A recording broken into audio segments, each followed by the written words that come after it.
سورہ رعد cassette number 15۔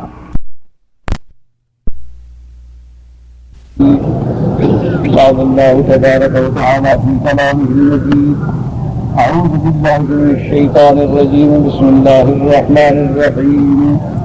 هو الذي يريكم البرق خوفا وطمعا وينشئ السحاب الثقال ويسبح الرعد بحمده والملائكة من خيفته ويرسل الصواعق فيصيب بها من يشاء وهم يجادلون في الله وهو شديد المحال.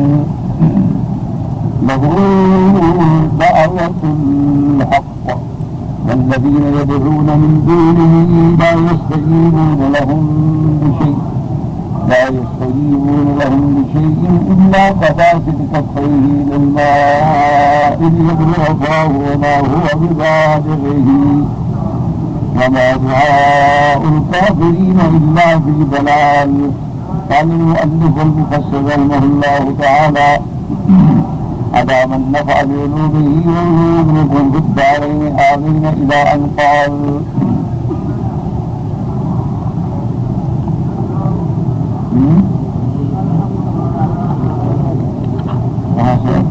وقال الحافظ بالقاسم الطبراني: حدثنا مسعد بن سعيد العطار قال حدثنا إبراهيم بن المنذر الحزامي قال حدثني الوليد بن عمران قال حدثني عبد الرحمن وعبد الله بن زيد بن أسلم عن أبيهما عن عطاء بن يسار عن ابن عباس رضي الله تعالى عنهما أن أربد بن قيس بن حزن جليد بن جعفر بن كلاب وعامر بن الطفيل بن مالك قدما المدينة على رسول الله صلى الله عليه وسلم فانتهيا إليه وهو جالس فجلسا بين يديه فقال عامر بن الطفيل: يا محمد ما تجعل لي إن أسلمت؟ فقال رسول الله: لك ما للمسلمين وعليك ما عليهم. قال عامر بن الطفيل: أتجعل لي الأمر إن أسلمت من بعدك؟ قال رسول الله صلى الله عليه وسلم: ليس ذلك لك ولقومك ولكنك أئمة الخير. قال: أنا الآن في أئمة خير نجد واجعل لي الفضل ولك البدر. قال رسول الله صلى الله عليه وسلم: لا. فلما قفلا من عنده قال عامر: أما والله لأملأن عليك خيلا ورجالا. فقال له رسول الله صلى الله عليه وسلم: يمنعك الله. فلما خرج أربد وآمر قال عامر: يا أربد أن أشغل عنك محمد صلى الله عليه وسلم بالحديث فأضربه بالسيف، فإن الناس إذا قتلت محمدا صلى الله عليه وسلم لم يزيدوا على أن يرضوا بالدية ويكره الحرب فنعطيهم الدية. قال أربد: أفعل. فأقبل راجعين إليه فقال عامر: يا محمد صلى الله عليه وسلم قم معي أكلمك.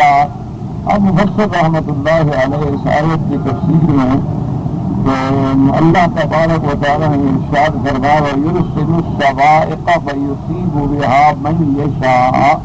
اس آیت کی تفسیر میں دلائل کا ذکر فرما رہے ہیں کہ حافظ ابوالقاسم طبرانی نے اس سند کے ساتھ اس واقعہ کا بھی ذکر کیا ہے کہ حضرت ابن عباس فرماتے ہیں کہ اربد ابن قیس اور عامر ابن طفیل ابن مالک یہ دونوں آدمی آئے مدینہ منورہ میں سرکار دو عالم صلی اللہ علیہ وسلم کی خدمت میں۔ حضور صلی اللہ علیہ وسلم تشریف فرما تھے، یہ دونوں آگے حضور کے سامنے بیٹھ گئے۔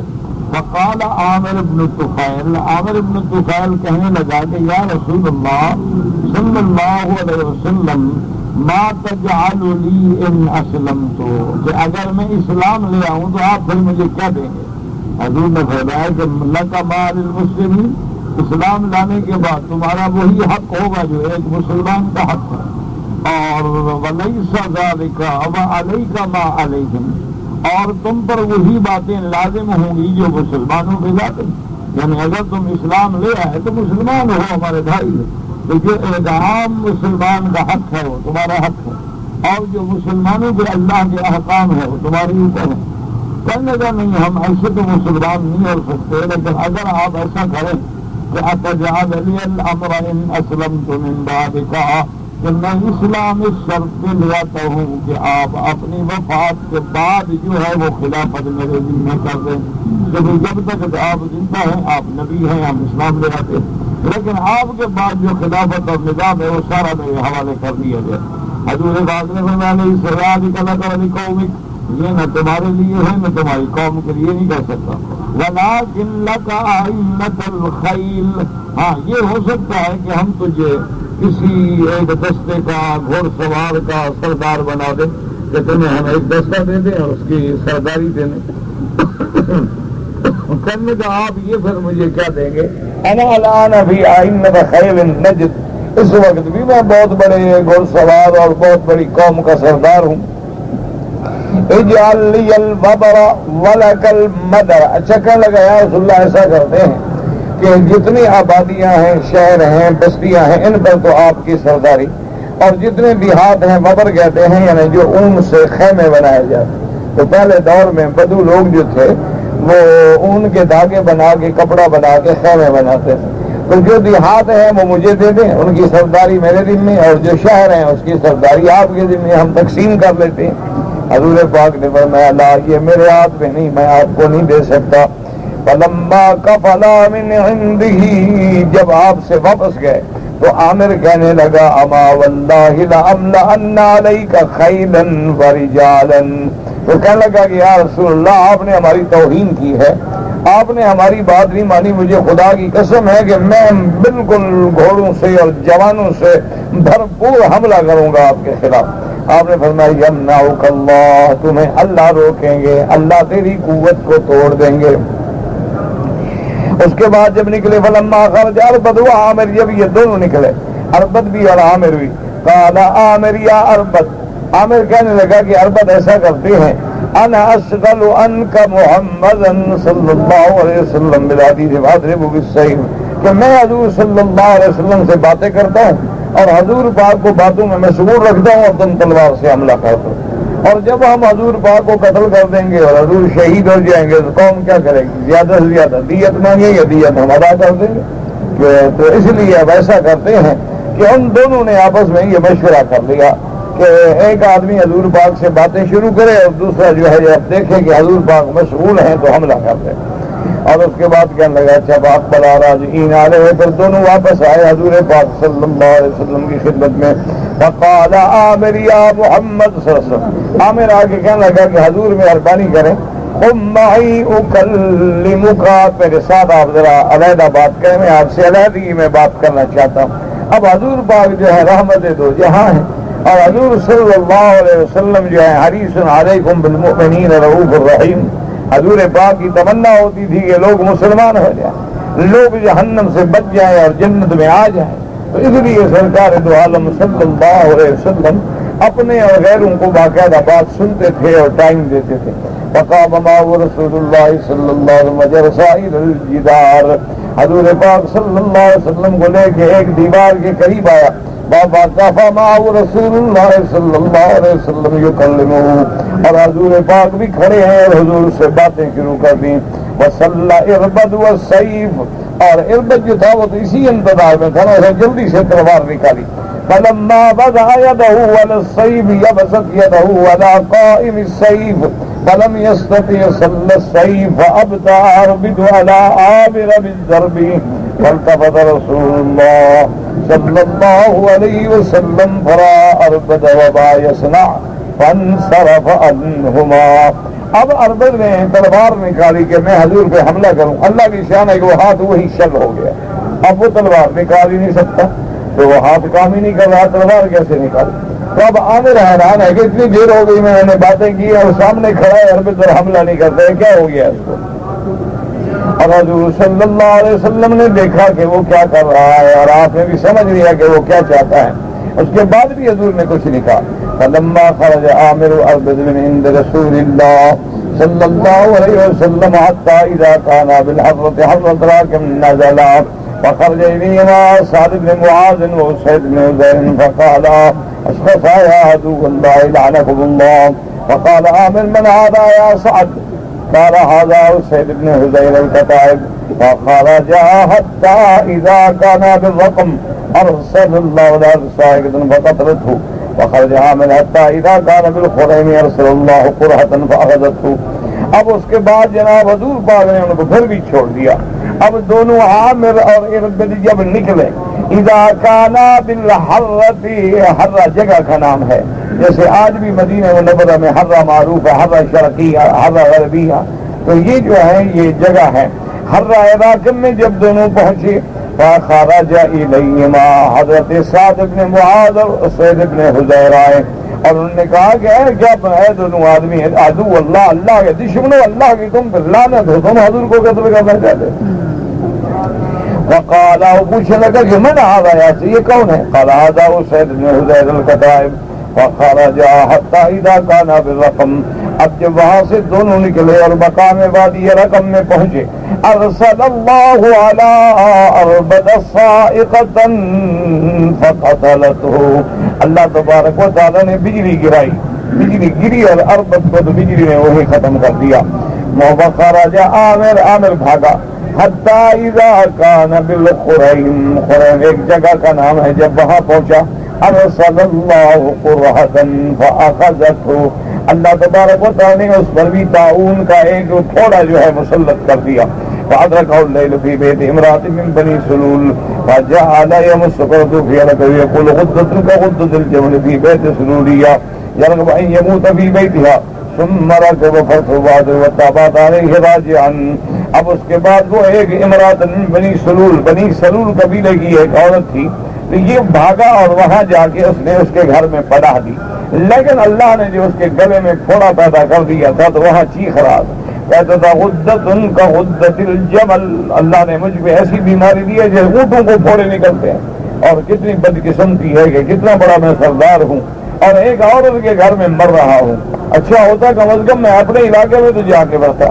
تو اسی بیماری کی حالت میں اس نے گھوڑا منگایا اور گھوڑے پہ بیٹھا اور دوڑ لگائی کہ گھر پہنچ جاؤں، لیکن موت آ گئی. فانزل اللہ تعالیٰ فیہما اللہ یعلم ما تحمل كل انثى الى قوله وما لهم من دونه من وال. قال على المعقبات من لا يحفظون محمدا صلى الله عليه وسلم ذكر عبد المعقب وقته به وقال يرسل الصواعق الآية. اور اس کے بعد اللہ تبارک و تعالی نے یہ آیات مبارک قرآن میں نازل فرمائی اور اس کے بعد فرمایا لہ معقبات من بین یدیہ، اللہ کے فرشتے حفاظت کرتے ہیں محمد مصطفیٰ کی صلی اللہ علیہ وسلم، آپ کے آگے اور پیچھے فرشتوں کا پارا ہے، اللہ اپنے پیغمبر کی حفاظت فرماتے ہیں. اور اس کے بعد فرمایا کہ اللہ جب چاہتے ہیں یرسل الصواعق فیصیب بہا من یشاء، اللہ اپنے عذاب کی بجلی گراتے ہیں جس پہ چاہتے ہیں. اب دیکھیں عام لوگ تو یہ سمجھتے ہیں نا کہ بجلی گر گئی، بجلی گرتی رہتی ہے، بجلیاں گرتی ہیں، پانی برستے ہیں، تو یہ جہالت ہوتی ہے. ایک خاص واقعے میں حضور سے تازہ دشمنی کے بعد بجلی کا گرنا اور پھر دونوں پر عذاب کا آ جانا، یہ اتفاق نہیں ہوتا، یہ اللہ کی پکڑ ہے. اس لیے ہمیشہ سمجھیں گے جاہل لوگ جو ہیں اور مستشرقین جو ہیں یہودی نصرانی ہندو، یہ لوگوں کے دماغ میں بٹھا دیں گے بابا یہ کوئی معجزہ وغیرہ نہیں ہے، اتفاق ہے، اتفاق ہے طوفان آ جاتے ہیں، اتفاق ہے ہوائیں چلتی ہیں، آندیاں آتی ہیں، لوگ طوفانوں میں غرق ہو جاتے ہیں، اتفاق ہے، کبھی کبھی پہاڑوں میں برقان آ جاتے ہیں، سارے اتفاقات ہیں. لیکن یہ جہالت ہے کہ دیکھیں نوح علیہ السلام کی قوم پہ اللہ نے عذاب بھیجا طوفان کا، لیکن یہ کیسا طوفان ہے، یہ کیسا حادثہ ہے کہ نوح علیہ السلام اور ایمان والے بچ جائیں اور باقی سارے ہلاک ہو جائیں. طوفان آتے ہیں لیکن طوفان بڑا سمجھدار ہے. اور پھر اتنا بڑا واقعہ ہے کہ طوفان کبھی اس علاقے میں پانی کا قطرہ نہیں آیا اور اللہ نے حکم دیا نوح علیہ السلام کو کہ کشتی بناؤ. اب نوح علیہ السلام کشتی بنا رہے ہیں اور خشکی پر سارے لوگ جو گزرتے نعوذ باللہ مذاق کرتے، اشارے کرتے کہ ہاں معلوم ہوتا ہے کہ دماغ جواب دے دیا آپ پانی کبھی نہیں آیا، آپ کشتی بنا رہے ہیں. کشتی جو ہے بلا خشکی میں کشتیاں چلتی ہیں، لوگ مذاق کرتے. لیکن جب کشتی بن گئی اللہ کا وعدہ پورا ہو گیا، اللہ کے حکم سے طوفان آ گیا اور صرف ان کو نجات ملی جو نوح علیہ السلام کے ساتھ۔ اسی طرح اللہ نے پورے 8 دن جو ہے قوم عاد پہ ہوا بھیجی، اور ایسی ہوا اللہ معاف فرمائے کہ ان لوگوں نے اپنے آپ کو ایسا کیا تھا کہ پتھروں سے باندھ لیا کہ ہوا میں اڑ نہ جائیں، لیکن ہوا ایسی سمجھدار ہے کہ اٹھائے اور اوپر لے کے ایسے جو گرائے تو گردن ٹوٹ گیا۔ اور حضرت ہود علیہ السلام ایمان والوں کے ساتھ اسی علاقے میں موجود ہیں اور وہ ہوا ان کو کچھ نہیں کہتی۔ تو اس کے بعد بھی آدمی کہے کہ نہیں جناب یہ اتفاقات ہیں، یہ حادثہ ہے اور یہ دنیا خود بخود وجود میں آ گئی ہے، یا یہ مادہ ہے، یا پورا عالم جو ہے ایک حادثے کی پیداوار ہے، حادثہ ہوا آسمان بن گئے اور زمین بن گئی، بڑا اچھا حادثہ ہے۔ تو اس لیے یہ جہالت ہے۔ سچ وہ ہے جو اللہ کا قرآن کہتا ہے، سچ وہ ہے جو فرمان محمد مصطفیٰ ہے صلی اللہ علیہ وسلم کی یہ اللہ کے عذاب ہیں اور اللہ تبارک و تعالیٰ کی یہ ساری مخلوق ہے۔ اب یہ اللہ کی مرضی ہے، وہ ہواؤں کو حکم دیں، وہ پانی کو حکم دیں، وہ بادلوں کو حکم دیں، وہ بجلی کو حکم دیں، جو چاہے جس چیز سے اللہ چاہے انتقام دے۔ اب دیکھو کہ اسی کعبۃ اللہ پہ جب ابرہا نے چڑھائی کی اور ہاتھیوں کا لشکر لے کے آیا، اللہ نے پرندوں کو حکم دے دیا ابابیل، اللہ نے حکم دیا پرندوں کو کہ بھی نکلو۔ اب دیکھیں کعبۃ اللہ کی اللہ کی فوج آ رہی ہے، سامنے ہاتھی ہیں اور آنے والے پرندے ہیں، یعنی دیکھو کوئی مقابلہ ہے، ایک پرندہ اور ہاتھی۔ اور اس کے بعد دیکھیں جناب کہ وہ پرندے جو ہیں باقاعدہ آئٹم خدائی آئٹم سے لیس ہیں۔ اللہ نے حکم دیا 3 پتھر اٹھاؤ، ایک اس پنجے میں، ایک اس پنجے میں، ایک چونچ میں، اور بس وہ جو ہاتھی والا ہے نا اس کے اوپر گراؤ۔ ارسل علیہم طیرا ابابیل ترمیہم بحجارۃ۔ اسی طرح اللہ تبارک و تعالی نے قوم عاد پہ ہوا بھیجی، اللہ نے بعض قوموں پہ آواز صرف چیخ، اللہ نے حکم دیا جبرائیل جا کے ایک چیخ مارو، صیحۃ واحدہ، ایک چیخ ہماری قوم کی، قوم ختم۔ تو یہ اللہ تبارک و تعالیٰ کے فیصلے ہیں۔ اب جاہل اس کو حادثہ قرار دیتا ہے اور ایمان والے اس کو اللہ کا عذاب قرار دیتے ہیں۔ یہ سب اللہ تعالیٰ کے۔ اب دیکھو بادل آتے ہیں، بارشیں آتی ہیں، بجلیاں چمکتی ہیں، لیکن ایک جگہ پہ گرتی ہے، کیا وجہ ہے؟ اللہ کا حکم ہے۔ کبھی اس کا مقصد عبرت ہوتا ہے، کبھی اس کا مقصد اپنے بندوں کو دکھلانا ہوتا ہے، کبھی اللہ تبارک و تعالیٰ اپنے بندوں کو تنبیہ کرتے ہیں۔ اب دیکھو نا کہ جیسے کہتے ہیں جی سورج کو گرہن لگ گیا، اب سائنسدان یہ کہتے ہیں کہ نہیں جناب یہ مولوی کیا کہتے ہیں گرہن لگ گیا، مولوی تو پاگل ہے، وہ تو زمین اس کے آگے آ جاتی ہے تو اندھیرا ہو جاتا ہے۔ چلو زمین تم نے بنائی، چلو ہم تمہاری بات مان لیتے ہیں کہ زمین آگے آ گئی، لیکن زمین تم نے بنائی، سائنسدانوں نے بنائی ہے۔ چلو ہم مان لیتے ہیں کہ زمین چکر کھاتی ہے، زمین جو چکر کھاتی ہے اس کو چکر تم دیتے ہو۔ تم تو آج تک یہ فیصلہ نہیں کر سکے کہ زمین یوں گھومتی ہے یا یوں گھومتی ہے، یا زمین یوں گھومتی ہے اور سورج یوں گھومتا ہے۔ تم تو آج تک یہ فیصلہ نہیں کر سکے، تم تو ابھی تک ٹامک ٹوئیاں مار رہے ہیں۔ کبھی کچھ کہتے ہو، کبھی کہتے ہو زمین گھومتی ہے، ستارے چاند اپنی جگہ کھڑے ہیں، کبھی کہتے ہیں نہیں دونوں گھومتے ہیں، کبھی کہتے ہیں نہیں یار بات ٹھیک ہے سورج چاند گھومتے ہیں، کبھی کہتے ٹھہرو ابھی ہم انتہا پہ پہنچے ہی نہیں کہ کیا گھومتا ہے۔ تو جب تمہارے علم کا یہ عالم ہے اور پھر تمہیں پیدا کرنے والا کون ہے اور تمہیں عقل دینے والا، دماغ دینے والا کون ہے، تو سیدھی بات کیوں نہیں کرتے ہوگی؟ اللہ کا حکم ہے اور اللہ کا منشا ہے اور اللہ کی مرضی۔ اسی لیے پہلے دور میں جاہلیت میں یہ رواج تھا کہ اگر چاند گرہن لگ گیا یا سورج کو گرہن لگ گیا، وہ کہتے ہاں لموت احدن، آج کوئی بڑا آدمی مر گیا، اس کے غم میں سورج بے نور ہو گیا۔ یا وہ کہتے کہ جناب نہیں آج دنیا میں کوئی بہت بڑا آدمی پیدا ہوا ہے جس کے آنے سے دنیا میں سورج بے نور ہو گیا ہے۔ تو میرے آقا نے، سرکار دو عالم نے، رحمت دو جہاں نے، سیدنا محمد مصطفیٰ صلی اللہ علیہ وسلم نے فرمایا ان الشمس والقمر لا یخسفان لموت احد ولا لحیات احد. حضور نے فرمایا میرے صحابہ، میرے ایمان لانے والوں، بات یاد رکھ لو کہ سورج چاند کو گرہن نہیں لگتی کسی کی موت کے لیے نہ کسی کی حیات کے لیے. کیوں؟ دنیا میں روز کتنے مر جاتے ہیں، کتنے پیدا ہو جاتے ہیں. فرمایا کہ انہما آیتان من آیات اللہ یخوف اللہ بہما عبادہ. یہ سورج چاند اللہ کی قدرت کی نشانیوں میں سے نشانیاں ہیں، اور اللہ ان کو بے نور کر کے اپنے بندوں کو ڈراتے ہیں کہ اے میرے بندو دیکھو اتنے بڑے کنویں کو میں نے بے نور کر دیا، تم کیا چیز ہو. اس لیے اللہ کی طرف سے آیات ہیں، اللہ کی طرف سے نشانیاں ہیں، لیکن عبرت وہ پکڑتا ہے جس کو اللہ ہدایت عطا فرماتے ہیں. اس لیے قرآن بار بار کہتا ہے کہ فَاعْتَبِرُوا يَا أُولِي الْأَبْصَارِ، اے ہم باطن کی آنکھیں رکھنے والوں عبرت پکڑو اللہ کی ان آیات سے، اللہ کے ان آیات. اس لیے اللہ پاک نے اس آیت میں بھی ارشاد فرمایا کہ ہم جانتے ہیں کہ کس مادہ کے پیٹ میں کیا ہے، ہم جانتے ہیں کتنے ارحام سکڑتے ہیں، ہم جانتے ہیں کتنے ارحام بڑھتے ہیں، اور ہم نے ہر چیز ٹھیک ٹھیک اندازے سے پیدا کی ہے.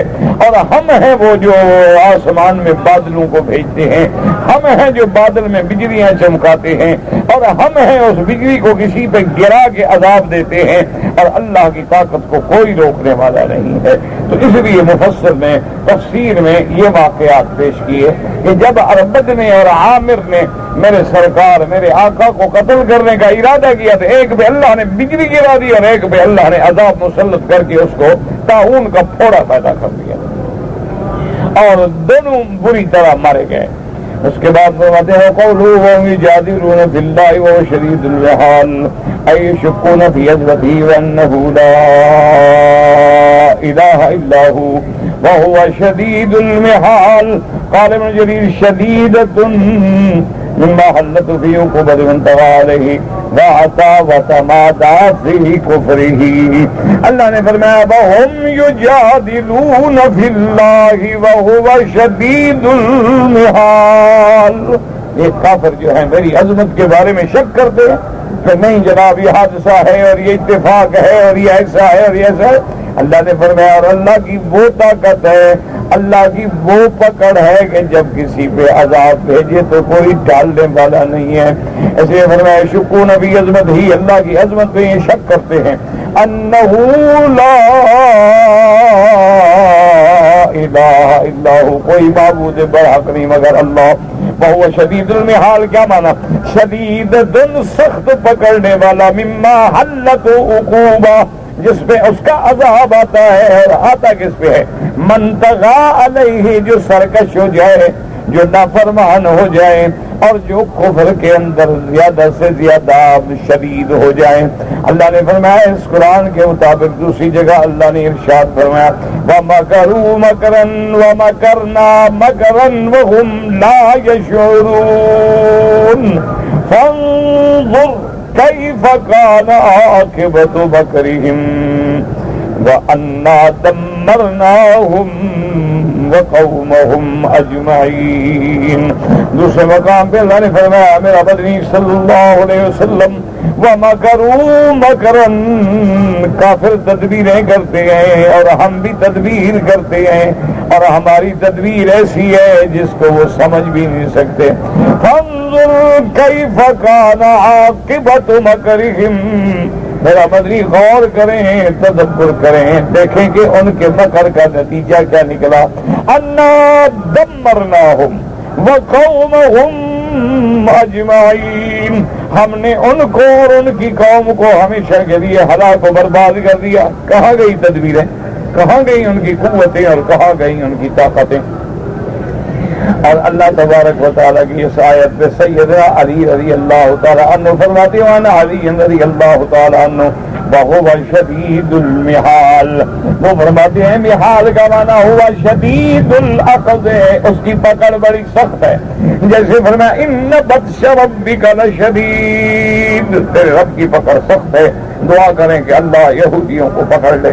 اللہ تبارک و تعالیٰ وصنی یہودی کافر نصرانی دشمنان اسلام پہ اپنا قہر نازل فرما، میرا اللہ اپنی بجلیوں میں سے کوئی بجلی نازل فرما، میرا اللہ اپنے عذاب میں سے ان ظالموں پہ عذاب نازل فرما جنہوں نے مسلمانوں کی زندگی کو عجیبن کر دیا ہے۔ میرا اللہ آج تیرے نام لینے والے مسلمانوں کی عزتیں لوٹی جا رہی ہیں، مسلمانوں کے بچوں کو گولیوں کے نشانہ بنایا جاتا ہے، معصوم بچوں پہ بلڈوزر اور اس کے اوپر ٹینک چلائے جاتے ہیں۔ وَإِنَّهُمْ لَا يُعْجِزُونَكَ، میرا اللہ تجھے تو عاجز نہیں کر سکتے، میرا اللہ تو قادر ہے، تو اپنی جب پکڑ آتا ہے اللہم علیہم، میرا اللہ ان پر اپنا قہر نازل فرما، ان پہ اپنا عذاب نازل فرما اور مسلمانوں کی عزت و اکرام کا فیصلہ فرما۔ اس لیے حضرت علی رضی اللہ تعالیٰ عنہ فرماتے ہیں وَهُوَ شدید المحال کا معنی کیا ہے؟ فرمایا شدید الاخذ، پکڑنے والا، وقال مجاہد شدید القوت وَهُوَ شدید المحال، سب سے بڑی طاقت والا، اس کے مقابلے میں کس کی طاقت؟ لَهُ دعوة الحق والذین يدعون من دونه لا يستجيبون لهم بشيء إلا كباسط كفيه إلى الماء ليبلغ فاه وما هو ببالغه وما دعاء الكافرين إلا في ضلال۔ قال علی بن ابی طالب رضی اللہ تعالیٰ عنہ، حضرت علی رضی اللہ تعالیٰ عنہ فرماتے ہیں کہ دعوت الحق کا کیا معنی ہے؟ لہو دعوت الحق فرمایا توحید، رواہ جری وقال ابن عباس وقتادہ ومالک محمد بن المنکدر لہو دعوت الحق لا الہ الا اللہ، اللہ کی دعوت کیا ہے؟ عقیدہ توحید۔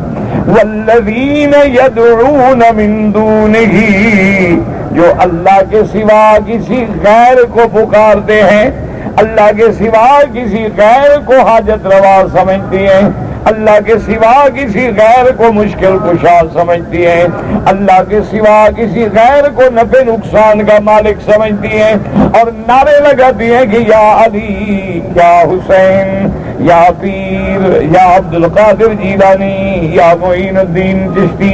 اللہ نے فرمایا وہ تو ان کی فریاد نہ سنتے ہیں، نہ ان کی فریاد کی جواب دے سکتے ہیں۔ لا یستجیبون لهم بشیء، دھیلے کا فائدہ بھی نہیں پہنچا سکتے، وہ تو خود محتاج ہیں۔ اس لیے اللہ تبارک و تعالیٰ کے قرآن کو سنیں۔ اسی لیے سیدنا ابراہیم نے اپنے باپ سے کیا کہا؟ یا ابت لم تعبد ما لا يسمع ولا يبصر ولا يغني عنك شيئا، میرا ابا تم کیوں عبادت کرتے ایسی چیز کی نہ سنتے ہیں، نہ دیکھتے ہیں، نہ کوئی دھیلے کا فائدہ پہنچا سکتے۔ یا ابت انی قد جاءنی من العلم ما لم یأتک فاتبعنی اہدک صراطا سویا۔ سیدنا ابراہیم نے فرمایا میرے ابا اللہ نے مجھے توحید کا علم دیا ہے، اللہ نے مجھے اپنی دعوت کا علم دیا ہے، میری اتباع کرو، میں سیدھے رستے پہ لے جاؤں۔ یا ابت انی اخاف، میرے ابا میں ڈرتا ہوں کہیں تجھے اللہ کا عذاب نہ پکڑ۔ یا ابت لم تعبد الشیطان، میرے ابا کیوں شیطان کی عبادت کرتے ہو؟ حالانکہ آدم تو بتوں کی عبادت کر رہے تھے نا، شیطان کی تو نہیں کر رہے تھے، لیکن ان بتوں کی عبادت پہ لگانے والا کون ہے؟ شیطان ہے۔ تو غیر اللہ کی عبادت پہ لگانے والا کون ہے؟ شیطان ہے۔ تو جو غیر اللہ کی عبادت کرتے ہیں وہ شیطان کی عبادت کرتے ہیں۔ ان الشیطان کان للرحمن عصیا، اور میرے ابا شیطان اللہ کا انکار کرنے والا، نافرمانی کرنے والا، آپ ان کی اتباع نہ کریں۔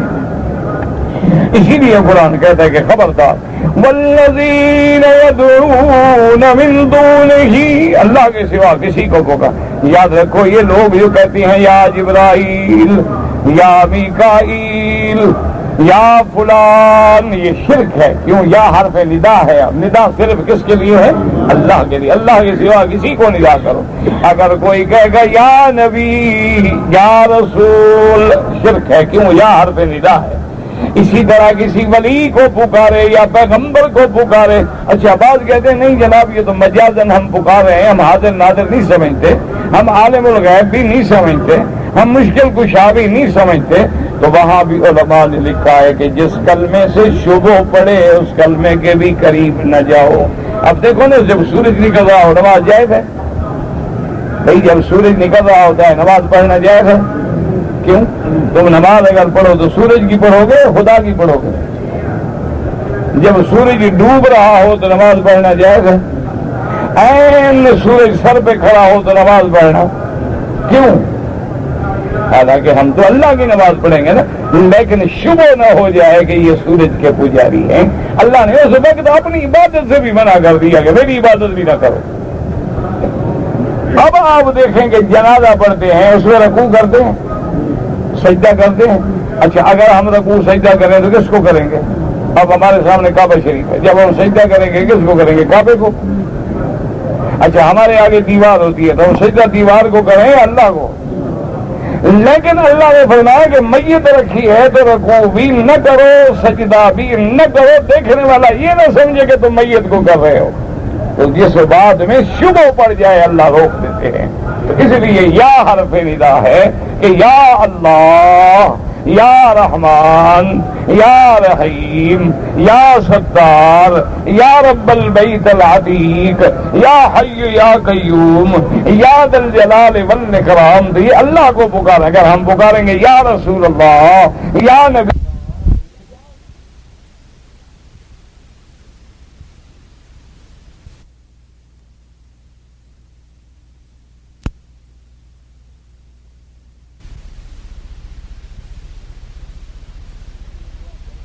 اس لیے دعا کریں اللہ ہمیں مسئلہ سمجھنے کی توفیق. لوگ ہوتے ہیں نا کہ پھر وہ کہہ رہے تھے جی وہاں بھی حضور کا نام نہیں لینے دیتے. ہم جب حضور کو پکارتے ہیں یا رسول اللہ، ان کو تکلیف کیا ہوتی ہے؟ ہمیں تکلیف ہوتی ہے کہ تو جہنم میں نہ جا. ہمیں تکلیف ہوتی ہے کہ توحید سے نکل کے شرک میں مبتلا نہ ہو جا. اگر حضور کے نام سے تکلیف ہوتی تو پھر تو وہابیوں کی اذان میں اشہد ان محمد رسول اللہ نہ ہوتا. نہ آپ مکہ شریف میں جو ہیں یہاں تو ماشاءاللہ وہابیوں کے بھی بڑے ہیں، ان کی حکومت ہے نا. جب اذان ہوتی ہے تو اشہد ان محمد رسول اللہ کہتے ہیں کہ نہیں کہتے؟ تکبیر میں اشہد ان محمد رسول اللہ کہتے ہیں کہ نہیں کہتے؟ تو اگر حضور کو نہیں مانتے تو حضور کا نام کیوں لے رہے ہیں؟ تو معلوم ہوا حضور کے نام سے تو محبت ہے، شرک سے عداوت ہے. حضور کے نام سے تو محبت ہے لیکن جن چیزوں سے حضور نے منع فرمایا ہے ہم رک جائیں. اس لیے ایک صحابی نے یاد رکھو کبھی بھی یا رسول اللہ یا نبی اللہ کا نعرہ نہیں رکھا. ایک صحابی نے، حضور کے لاکھوں صحابی ہیں، زندگی میں سامنے کہو یا رسول اللہ، آپ کہہ رہے یا فلان یا طالب یا فلان یا عبدالعزیز یا عبدالکریم یہ تو ندا ہے ہی نہیں. ندا وہ ہے کہ غائبانہ کسی کو ندا کرو اس عقیدے سے کہ وہ سنتا ہے، وہ ہماری پکار سن رہا ہے. اس کے بعد جو بھی آپ کہیں گے تو وہ جو ہے سننا مشکل ہوگا. اللہ آپ کو بھی شرک سے اور ہمیں بھی شرک سے محفوظ فرمائے. عقیدے کو سمجھیں. اللہ تبارک و تعالیٰ آپ کو اور مجھے صحیح توحید کا عقیدہ نصیب فرما دیں. اللہ نے فرمایا لہ دعوت الحق والذین یدعون من دونہ كباسط كفيه إلى الماء ليبلغ فاه.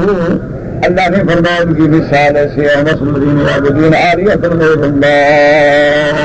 اور جو لوگ اللہ کے سوا کسی غیر کو الہ سمجھتے ہیں ان کی مثال ایسی ہے كمثل الذي يتناول الماء من طرف البیر بیدہ وغیر ابدا بیدہ. کہ جو آدمی آئے اور کنارے پہ کھڑا ہو جائے کسی کنویں کے اور پانی کو کہے کہ پانی حضرت پانی صاحب آ جاؤ تو اللہ نے بولا پانی تو نہیں آئے. تو اسی طرح جب تم غیر اللہ کو پکار کرو تو نہیں آئیں گے، لیکن نتیجہ یہ ہوگا کہ تم پیاسے مر جاؤ گے، یہاں شرک میں پڑ جاؤ. اس لیے فرمایا كباسط كفيه اللہ وقلبه الغفاء وقال مجاہد كباسط كفيه الظلماء بلسانه يشير الى بلاياته ابدا. کہ وہ پانی کو پکارتا ہے اور اشارے کرتا ہے لیکن پانی کبھی نہیں آئے گا. بعض میں المراد کا بھی یہ الماء فانه لا يكون شيئا كما قال شيئا واياكم وشوقا اليكم قابل ما ان تسقي انامله. کہ پانی کے ہاتھ لیکن پانی اس کو کچھ نہ پہنچے. فاسباب مما كان بيني وبين عبد المد مثل قابض الماء باليد. جیسے پانی کو پکڑنا، بعض نے کہا کہ معنی یہ ہے کہ جیسے پانی کو پکڑو تو پانی کہاں پکڑا جائے گا، پانی تو نکل جائے گا. تو غیر اللہ کو پکارو تو کیا ہوگا؟ کچھ بھی نہیں ہوگا. ومعنى هذا الكلام أن الذي يمسك الماء إما قابضا وإما متناولا له من بعد، كما أنه لا ينتفع بما يجري من صلاته الذي جعله محلا للشرب. معنی یہ ہوا کہ جو بندہ پانی کی طرف ہاتھ پھیلاتا ہے یا پانی کو پکڑنا چاہتا ہے تو دونوں کو کوئی فائدہ نہیں ہوگا. فكذلك هؤلاء المشركون الذين يعبدون مع الله إلها غيره لا ينتفعون بهم أبدا في الدنيا ولا في الآخرة، ولهذا قال ما دعاء الكافرين إلا في ضلال. اس کے بعد اللہ پاک نے فرمایا ولہذا قال وما دعاء الكافرين إلا في ضلال. اور کافروں کا پکارنا جو ہے گمراہی ہے، مانا کیا ہے؟ ضائع ہے، جس کا کوئی چھینے کا فائدہ نہیں. پکار تو اس کی فائدہ دیتی ہے جو نفع نقصان کا مالک ہے. دعا کریں اللہ ہمیں صحیح عقیدہ نصیب فرمائے اور اللہ ہمیں شرک سے بچائے. اگر کوئی امام مسجد میں اپنے وقت کے ہم حکمرانوں کی رائے کے مطابق خطبہ دے تو نماز جائز ہے، بالکل جائز ہے. کیونکہ اللہ نے جہاں حکم دیا ہے کہ میری اطاعت کرو، اطیعوا اللہ واطیعوا الرسول واولی الامر منکم، کہ اپنے وقت کے حکام کی بھی اطاعت ضروری ہے.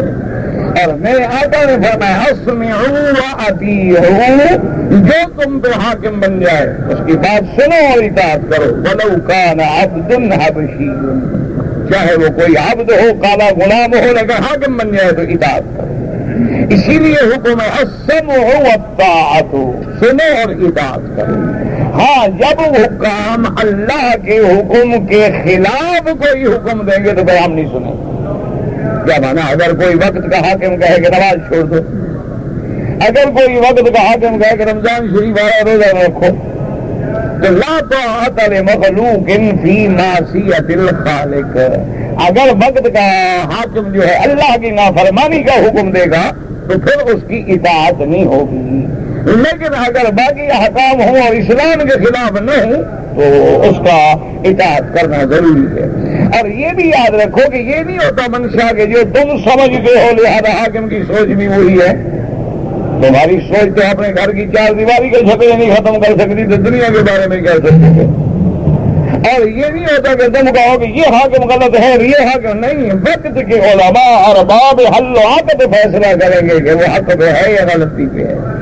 ورنہ ہر آدمی تو کسی پہ راضی نہیں ہوتا. تم بیوی پہ راضی نہیں، بیوی تم پہ راضی نہیں، تو حاکموں کے فیصلے کیا کرو گے؟ تم تو اپنی اولاد کے فیصلے نہیں کر سکتے، اپنے بھائیوں کے فیصلے نہیں کر سکتے، اپنے زمین کے چند مزاروں کے فیصلے نہیں کر سکتے، اپنے کارخانوں کے 10 مزدوروں کو راضی نہیں کر سکتے. اور اعتراض کرتے ہو حکام پہ جی ملک کے ہے. ان کے سامنے سارے ملک کی پالیسی ہوتی ہے، ان کے سامنے ملکوں کی حفاظت کی ذمہ داری ہوتی ہے. اس لیے وہ ایک ایسی نرم اور اعتدال کی پالیسی چلتے ہیں کہ ملک کا نقصان نہ ہو. اس لیے سمجھا کریں بلا وجہ اعتراض کر دینا بڑا آسان ہے. اور اس کے اگر بفرض محال غلط بھی ہو تو اطاعت کرو، کیونکہ نافرمانی میں فساد ہوگا، نافرمانی میں انتشار ہوگا، نافرمانی میں اتنا بڑا نقصان ہوگا کہ جس کا تصور بھی نہیں کیا جا سکتا. اگر نماز امام کے ساتھ پڑھیں اس میں سجدہ سہو ہوگا. اگر امام کو غلطی ہو گئی اور امام نے غلطی کا ازالہ کیا سجدہ سہو سے تو ہم بھی سجدہ سہو کریں گے کیونکہ ہم نے غلطی نہیں کی، لیکن ہم امام کے تابع ہیں. اگر امام سے غلطی ہو تو ہم، اگر امام سجدہ سہو کرے گا تو ہم بھی لازم سجدہ سہو کریں گے کیونکہ ہم ہر حال میں امام کے تابع ہیں. یہی وجہ تو ہے نا امام ابو حنیفہ رحمۃ اللہ علیہ فرماتے ہیں کہ جب امام پڑھ رہا ہے تو ہمیں پڑھنے کی کیا ضرورت ہے، کیونکہ امام کی غلطی جب ہماری غلطی ہے تو امام کا پڑھنا ہمارا پڑھنا کیوں نہیں؟ حالانکہ غلطی تو اس نے کی ہے. اچھا، ایک امام ظہر کی نماز پڑھ رہا ہے اور اس نے آیت پڑھ لی اتفاق سے جس میں سجدہ تلاوت ہے، جب وہ سجدہ کرے گا تو مقتدی بھی سجدہ کریں گے، حالانکہ مقتدی نے نہ سنا ہے نہ پڑھا ہے. لیکن امام کا پڑھنا چونکہ مقتدی کا پڑھنا ہے لہذا مقتدی کو بھی سجدہ کرنا پڑے گا. تو بہرحال اللہ آپ کو بھی اور ہمیں بھی بات سمجھنے کی توفیق دے. کہتے جی اگر زندگی میں پہلا عمرہ کروں تو سر پہ اس طرح پھروانا ضروری ہے. میرے بھائی پہلا ہو یا 10واں عمرہ ہو سر پہ اس طرح پھروانا ہر عمرے میں افضل ہے, اعلیٰ ہے, اولا ہے. اور قرآن نے سب سے پہلے اس طرح کا ذکر کیا ہے محلقین رؤوسکم ومقصرین لا تخافون. اور میرے محبوب نے اس طرح پھروانے والوں کے لیے 3 دفعہ دعا مانگی کہ اللہم اغفر للمحلقین, اللہ جنہوں نے اس طرح پھروایا ہے ان کی مغفرت فرما. صحابہ نے کہا حضور جنہوں نے بال کٹائے ہیں ان کے لیے بھی تو دعا فرمائیں. آپ نے پھر دعا کی فرمایا اللہم اغفر للمحلقین, اللہ اس طرح پھروانے والوں کی مغفرت فرما. صحابہ نے پھر عرض کی یا رسول اللہ ہم بال کٹانے والے. آپ نے فرمایا اللہم اغفر للمحلقین, اللہ سر پہ اس طرح پھرانے والوں کی مغفرت فرما. اور چوتھے دفعہ فرمایا وللمقصر, اچھا اللہ جس نے بال کاٹے اس کو بھی معاف فرما. تو 3 دفعہ محمد مصطفیٰ کی دعا ہے. لہذا اس طرح پہلا عمرہ ہو یا 10واں ہو سر پہ اس طرح پھروائیں. اگر اس طرح نہ پھروائیں مثلا اور بال بڑے بڑے ہیں تو 1/4 حصہ سارے سر کے بال اتر جائیں. یہ نہیں کہ ادھر سے ٹک لگاؤ اور ادھر سے ٹک لگاؤ. فیشن بھی برقرار اور عمرہ بھی برقرار, یہ 2 چیزیں نہیں ہو سکتی. یا اللہ کو راضی کرو یا فیشن کو پورا کرو. عمرہ کرنا ہے میرے بھائی تو ٹھیک ٹھاک عمرہ کیا کرو. نہیں کرنا ہے نہ کرو. اللہ بھی ہمیں کوئی نوٹس تو بھیجا نہیں آپ کو. نہ کعبہ شریف آپ کے لیے اداس ہے, مکے والے بالکل پریشان نہیں, آپ فکر نہ کریں. اگر عمرہ کرنا ہے تو سنت کے مطابق کرو, ادب کے ساتھ احرام باندھو, ادب کے ساتھ طواف کرو, طواف کے بعد 2 رکعت پڑھو, اس کے بعد زمزم پیو, دعائیں مانگو, صفا پہ جاؤ, صفا مروہ دوڑو, فارغ ہونے کے بعد اس طرح پھرواؤ, اللہ سے دعائیں مانگو, احرام سے نکلو تاکہ تیرا عمرہ بنے چھوٹے حج کے برابر انشاءاللہ.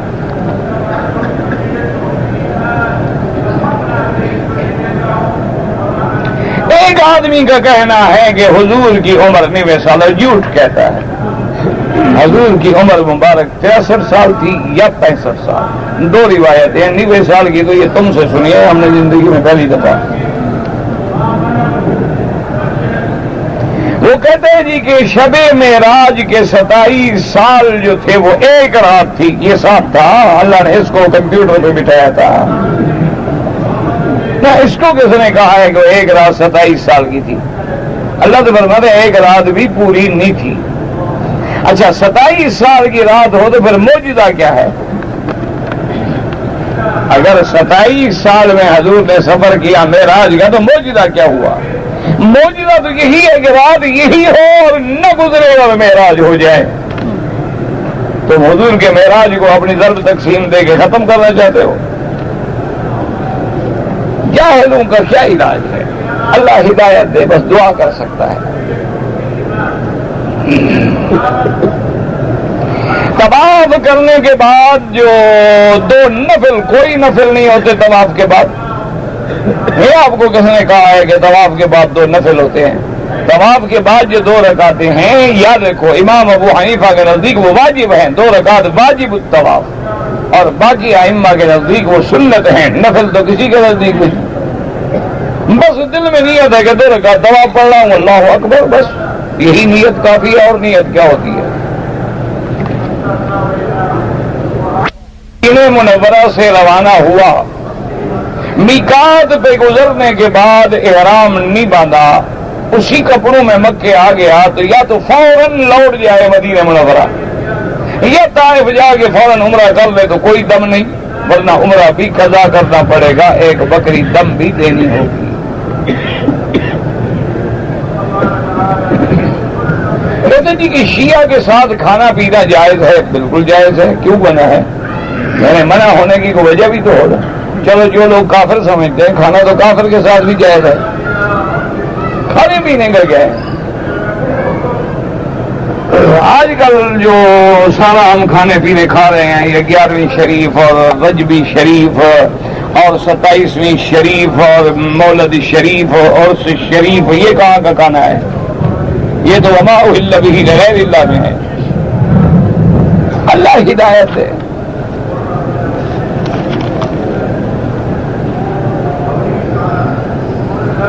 میرا ایک دوست جو ہے وہ طائف سے آیا تھا، لیکن اس نے احرام میقات پہ نہیں باندھا، مکے میں آنے کے بعد حج کا احرام باندھا۔ اس نے غلطی کی، ایک دم ادا کرے، حج ہو گیا انشاءاللہ۔ اگر ایک آدمی کو غسل کرنا ہے احتلام کے بعد یا میاں بیوی کے ملنے کے بعد اور حمام میں بغیر کپڑے باندھے ہوئے غسل کرتا ہے، ہو جائے گا، بالکل ہو جائے گا۔ کپڑا کیوں باندھا جاتا ہے کہ کسی کی نظر نہ پڑے۔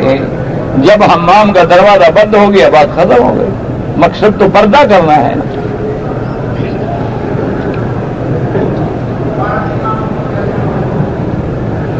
ایک مولوی صاحب نے کہا اپنے طالب سے کہ تم اپنی بیوی کو طلاق دے دو، تو اس نے طلاق دے دی اور مولوی صاحب نے شادی کر لی۔ تو تم شادی کرنا چاہتے ہو گے، اس لیے تمہیں تکلیف ہو رہی ہے؟ نہیں، یہ طالب جو ہے جس نے طلاق دی اس کو بھی تکلیف نہیں، مولوی کو بھی تکلیف نہیں، تمہیں کیا تکلیف ہے؟ تم جو مسئلہ پوچھ رہے ہو تمہیں کیا پریشانی ہے؟ بس ایک الزام لگانا ہے مولوی پر، لگا دیا، بیچارہ کیا کرے۔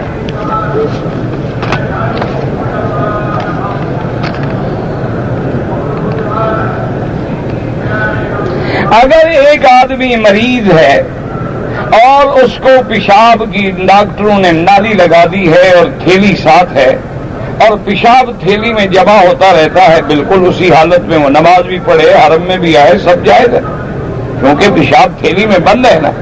اچھا، اگر بیماری نہ ہو تو تمہارے بلیڈر کے اندر پیشاب نہیں ہے، تمہارے پیٹ کے اندر گندگی نہیں ہے، تو اگر یہ اٹھا کے حرم میں آنا جائز ہے تو وہ بھی جائز ہے، اس میں کیا فرق؟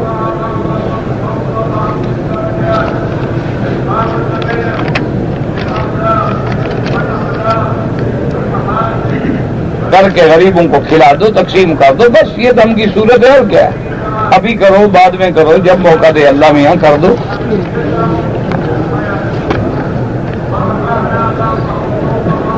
اگر کوئی آدمی ٹیلی ویژن پہ اذان سنے کوئی حرج نہیں۔ روزہ رکھنا، بابا دیکھو، روزے کا تعلق ٹیلی ویژن یا ریڈیو سے نہیں ہوتا، روزے کا تعلق ہوتا ہے افطار سے غروب شمس کے ساتھ۔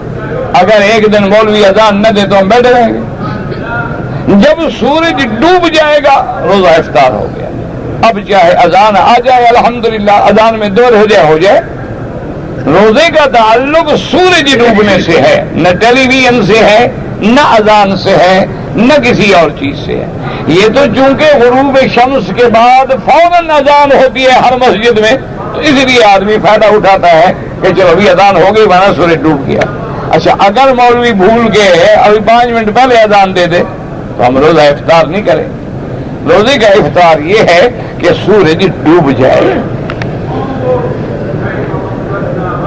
کہتے ہیں جی کہ جب ہم کعبۃ اللہ سے باہر جائیں طواف الوداع کے بعد، یہ جو الٹے پاؤں چلتے ہیں یہ بدعت ہے، جیسے چلتے ہو اسی طرح چلو۔ تقدیر کیا ہے؟ یہی تقدیر ہے، تم جو مکے میں آئے ہوئے تقدیر نہیں، ورنہ تم نے کبھی مکہ خواب میں دیکھا تھا؟ یہی تقدیر ہے کہ تم مکے میں ہو، پھر مدینے میں ہو، پھر مکے میں ہو، پھر اپنے گھر میں ہو، یہی تقدیر ہے۔ عذاب قبر کی کیا حقیقت ہے؟ عذاب قبر حقیقت ہے، اور عذاب قبر کا انکار کرنے والا گمراہ ہے، وہ اللہ کے قرآن کا بھی منکر ہے اور حدیث رسول کا بھی منکر ہے۔ اللہ نے قرآن میں فرمایا النار یعرضون علیہم غدوا وعشیا، اور اسی طرح حضور پاک جب قبروں سے گزرے فرمایا انہما لیعذبان وما یعذبان فی کبیر، ان دو قبر والوں پر عذاب ہو رہا ہے، حضور پاک نے خود آنکھوں سے دیکھا ہے۔ تو جو حضور کے اس فرمان کا منکر ہو تو پھر اس سے بڑا گمراہ کون ہو سکتا؟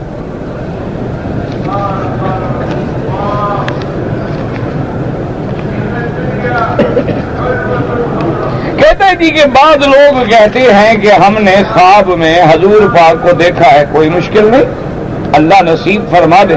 تو سرکار دو عالم صلی اللہ علیہ وسلم کی زیارت خواب میں ہو سکتی ہے، اور خوش نصیب لوگوں کو ہوتی ہے جو لوگ متبع سنت ہیں، جن لوگوں کی زندگی اسلام کے مطابق ہے، اور جو لوگ کثرت سے درود شریف پڑھتے ہیں میرے محبوب پر، اللہ ان کو زیارت نصیب فرماتے ہیں۔ اللہ آپ کو بھی اور ہمیں بھی نصیب فرما دے۔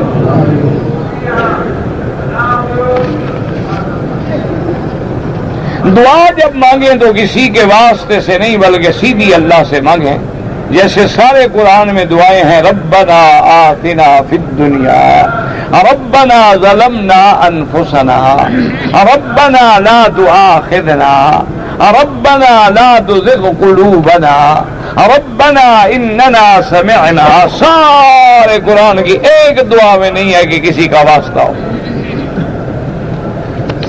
اصل میں مسلمان جو ہے نا جی بڑا چلاک ہو گیا ہے، ہر بات میں شارٹ کٹ کرنا چاہتا ہے کہ میں نماز بھی نہ پڑھوں، روزہ بھی نہ رکھوں، سود بھی کھاتا رہوں، داڑھی بھی مٹاتا رہوں، شرابیں بھی پیتا رہوں، بس کسی وسیلے سے جان چھوٹ جائے۔ اللہ کے بندے، یہ دنیا کا معاملہ نہیں، یہ دین کا معاملہ۔ اگر وسیلے کا حکم ہوتا تو میرے مدنی پاک حضرت آدم کا وسیلہ پکڑتے، ابا ابراہیم کا وسیلہ پکڑتے اور دنیا کو تعلیم دیتے، صحابہ حضور کا وسیلہ پکڑتے۔ کسی حدیث صحیح میں ایک حدیث ہے وہ بھی ضعیف ہے،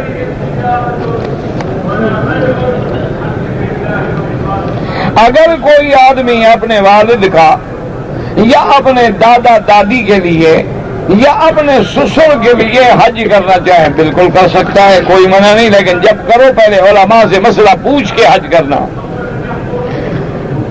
میری ساس اور میری نانی زندہ ہیں، بوڑھی ہیں، عمر زیادہ ہے، ان کے لیے اگر عمرہ کریں بالکل جائز ہے، حج کرو جائز ہے۔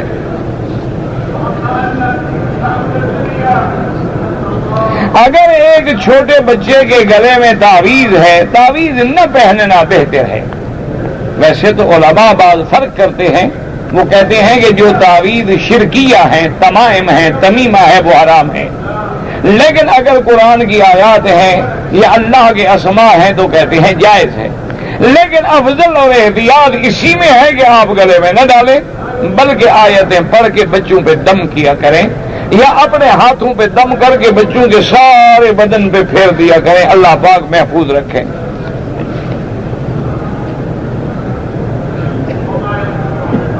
اگر ہم نے مسجد کی تعمیر کے لیے پیسے اکٹھے کیے اور انہی پیسوں میں اگر مسجد کا سپیکر خریدا جائے تو وہ بھی تو تعمیر ہے۔ تعمیر کا معنی ہوتا ہے نمازی زیادہ آنا، تعمیر کا معنی بلڈنگ نہیں ہوتی، تعمیر کا مقصد یہ ہوتا ہے مسجد کا آباد کرنا۔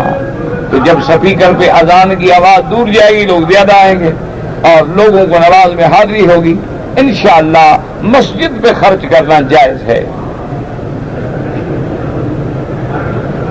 اگر مجھے مسجد میں مکے میں گرے ہوئے کچھ پیسے ملے ہیں، پہلے میرے بھائی کوشش کرو کہ کیا مالک کا پتہ لگ سکتا ہے۔ اگر کوئی حل ہے مالک کو ڈھونڈنے کا تو ڈھونڈ کے ویسے پہنچاؤ، اور اگر کوئی علامت نہیں، کوئی ایڈریس نہیں، کوئی عنوان نہیں تو پھر کیا کرو، پھر ان پیسوں کو خیرات کر دو یا مسجد میں لگا دو، کوئی بات نہیں، اللہ اس کو ثواب دیں گے، تمہیں بھی ثواب دیں گے۔ اچھا جی، مہربانی آپ نے سلام پہنچائے ہیں۔ سرکار دو عالم صلی اللہ علیہ وسلم کو سفید رنگ کا لباس پسند تھا، اور آپ نے ساری زندگی مبارک زیادہ لباس جو ہے نیچے چادر مبارک پہنی ہے اور اوپر کرتا مبارک پہنا ہے، قمیص پہنا ہے، اور سر مبارک پہ ٹوپی اور پگڑی استعمال فرمائی۔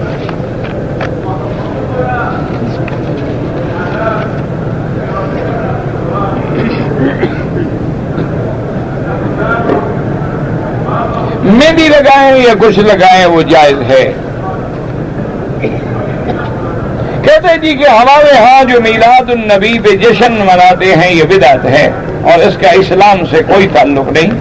یہ تو سرکار دو عالم کے زمانے سے 600 سال بعد ایک بادشاہ نے یہ رواج نکالا تھا اور آج تک ہم اسی رواج پہ چل رہے ہیں۔ یعنی حضور پاک کے بعد 6 صدیاں گزر گئی، یہ بات نہیں تھی، لیکن 600 سال کے بعد ایک رسم جاری کر دی گئی اور آج لوگوں میں وہ پھیل گئی ہے. جو مناتا ہے وہ پکا اہل سنت ہے اور جو نہیں مناتا ہے وہ بھی ہے.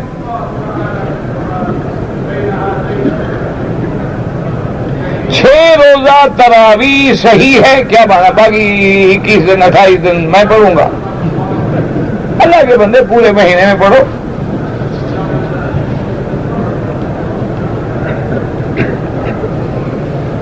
کہتے ہیں جی کہ جب حرم کی جماعت کھڑی ہوتی ہے، حرم کے اندر جگہ خالی ہوتی ہے اور لوگ باہر میدان میں کھڑے ہو جاتی ہے، بالکل غلط ہے. لازماً اندر آئیں اور صفوں سے ملیں. جو رکعت چلی جائے، جو باقی مل جائے پوری کرو. یہ کیا طریقہ ہے کہ 1 میل دور کھڑے ہو جاؤ؟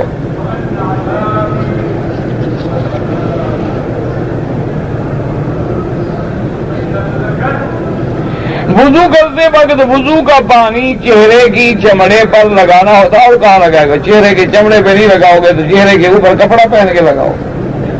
یہ سمجھ نہیں آپ کیا پوچھنا چاہتے ہیں. داڑھی پر پانی، ہاں داڑھی کو پانی لگائیں، خلال کریں.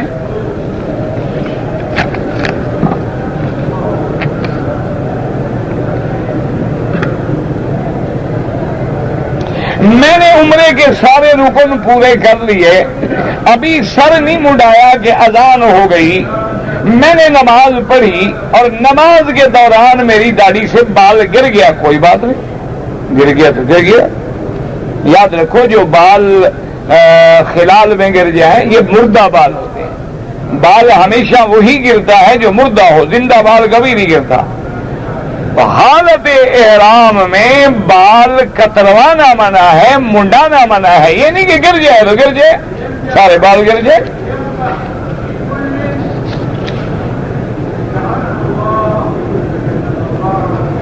میری بیوی نے عمرہ کیا ہے اور عمرہ کرتے ہوئے جو کانوں میں کانٹے پہنے ہوتے ہیں اس نے نہیں اتارے، تو اتارنے کی کیا ضرورت ہے؟ نہ اتارے. کانٹے ہیں یا گلے میں اس کے کوئی زیور ہے یا ہاتھ میں زیور ہے، کوئی حرج نہیں، کوئی منع نہیں. اگر ایک عورت نے اپنا عمرہ پورا کر لیا، یعنی طواف کر لیا، 2 رکعت ادا کر لی، صبح مروہ دوڑ لی، اور دوسری عورت نے بھی عمرہ پورا کر لیا، تو ابھی اس عورت نے اپنے بال نہیں کٹوائے کہ اس کے بال کاٹ دیے، کوئی حرج نہیں، بالکل جائز ہے. لیکن اگر ایک نے عمرے کے احکام پورے نہیں کیے تو پھر کاٹنا ناجائز ہے. یعنی اگر دونوں نے پورے کر لیے، دونوں نے طواف کر لیا، دونوں نے صبح مروہ دوڑ لیا، اب تو بال ہی کاٹنے ہیں نا. چاہے وہ اس کے بال کاٹ لے، چاہے اس کے بال کاٹ لے، چاہے اپنے بال پکڑ کے کاٹ لے، سب جائز ہے، کوئی منع نہیں ہے اور اللہ نے اجازت دی ہے. اسی طرح چاہے 2 مرد ہیں، یعنی دونوں نے عمرہ کر لیا، ہاں اگر ایک آدمی نے صفا نہیں دوڑا پھر ناجائز ہے. اگر دونوں نے طواف کر لیا ہے، صفا مروہ دوڑ لیا ہے اور دونوں گویا کے ارکان عمرے سے فارغ ہو گئے، اب صرف دونوں نے بال کاٹنے ہیں. اب اگر مرد اپنے بال خود اس طرح پھیر لے، سیفٹی لے لی اور اس طرح پھیر لیا، یا ایک دوسرے کے بال کاٹ دیے ہیں تو کوئی جرمانہ نہیں ہے، اسلام اس کی اجازت دیتا ہے. اللہ تعالی اعلم وعلمہ اتم. یا الہ العالمین، عالم اسلام برحمت نازل فرما. یا اللہ اسلام کی عزت و غلبے کا فیصلہ فرما. یا اللہ علماء حق کی مدد فرما. یا اللہ دینی جماعتوں کی مدد فرما. یا اللہ دین والوں کی مدد فرما. مساجد و مدارس کی حفاظت فرما. یا اللہ مسلمانوں کی قدم قدم پہ نصرت فرما. یا اللہ یہود و حدود پہ قہر و عذاب نازل فرما. یا الہ العالمین بیماروں کو شفا عطا فرما، بے حیاؤں کو حیا عطا فرما، بے دینوں کو دین عطا فرما، بے اولادوں کو اولاد عطا فرما، جن کی اولاد ہیں ان کو صالح بنا، بے روزگاروں کو روزگار عطا فرما، قرض داروں کو قرض عطا فرما. یا اللہ جن کے گھروں میں بچیاں جوان بیٹھی ہیں ان کے رشتے آسان فرما. یا اللہ ان کے مستقبل روشن فرما. یا اللہ ان کی زندگیوں کو بربادیوں سے بچا لے.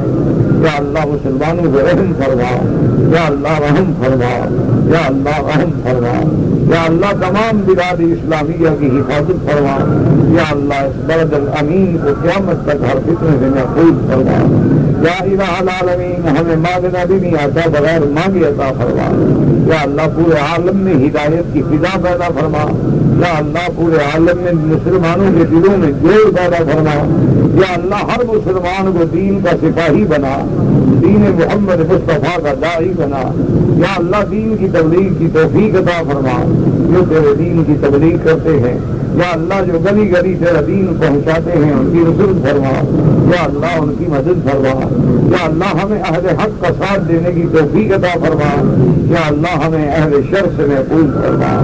اللہم انک عفو کریم عظیم تحب العفو فاعف عنا، اللہم اجعلنا فی ضمانک و امانک و احسانک، اللہم فرج ہم المہمومین ونفس کرب المکروبین وقض الدین عن المدینین واشفنا واشف مرضانا ومرضى المسلمين، واشفنا واشف مرضانا ومرضى المسلمين، اللهم اصلحنا واصلح بنا واصلح اولادنا واولاد المسلمين، اللهم اصلح احوالنا واحوال المسلمين، صلى الله تعالى على خير خلقه سيدنا محمد وعلى آله وصحبه أجمعين، اللهم صل على سيدنا محمد وعلى آل سيدنا محمد وبارك وسلم.